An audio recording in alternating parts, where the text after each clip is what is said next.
దారికి వస్తే వదిలేస్తా, లేదంటే వెంటాడతా. ఇదే అమెరికా అధ్యక్షుడి వైఖరిగా కనిపిస్తోంది. మొన్నటిదాకా పన్ను మోత మోగిస్తామంటూ కెనడా, మెక్సికోలోని వాయించిన ట్రంప్ తాజాగా పన్ను పెంపుని మరో నెల వాయిదా వేశారు. అయితే ఈలోపే కెనడా ప్రైమ్ మినిస్టర్ ట్రూడోని టార్గెట్ చేశారు. మరోసారి ఎన్నికలు గెలిచేందుకు ట్రూడో పన్ను పెంపుని వాడుకుంటున్నారంటూ ఆరోపించారు. దీంతో కెనడా ప్రైమ్ మినిస్టర్ కంటతడి పెట్టాల్సి వచ్చింది. ఇది కదా ట్రంప్ ఎఫెక్ట్ అంటే అనిపించేలా ఈ సీక్వెన్స్ అంతా సాగింది.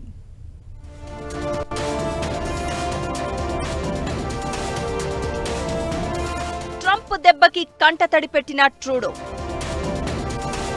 కెనడా కోసమే పనిచేశా,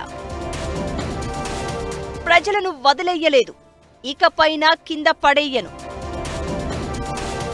కొన్ని రోజుల్లో ప్రధాని పదవి నుంచి తప్పుకోనున్న జస్టిన్ ట్రూడో విలపిస్తూ చెప్పిన మాటలివి. కెనడా, మెక్సికోపై ట్రంప్ టారిఫ్ దెబ్బ వేసినప్పటి నుంచి ఎక్కడా తగ్గకుండా వ్యవహరిస్తోన్న ట్రూడో ఇప్పుడు మాత్రం భిన్నంగా స్పందించారు. తీవ్రమైన నిస్పృహతో మాట్లాడారు.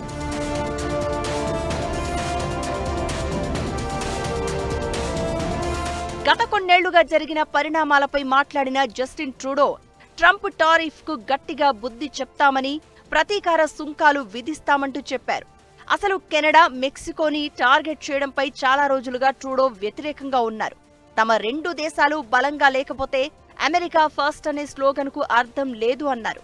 అయితే అసలు పన్నుల మోతకి కారణమే ట్రూడో అని, దాన్ని అడ్డం పెట్టుకుని తిరిగి పదవిలోకి వచ్చేందుకు ప్రయత్నిస్తున్నారు అంటూ ట్రంప్ ఆరోపణలు గుప్పించారు.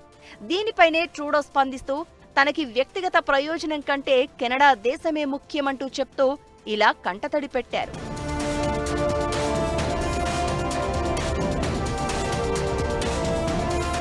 రీసెంట్ గానే మెక్సికో ప్రెసిడెంట్ గా క్లౌడియా షీన్బామ్ కెనడా ప్రధానితో భేటీ అయ్యారు. ఈ నేపథ్యంలోనే ట్రంప్ కెనడా, మెక్సికోపై పన్నుల మోతని మరో నెల వాయిదా వేస్తున్నట్లు ప్రకటించారు.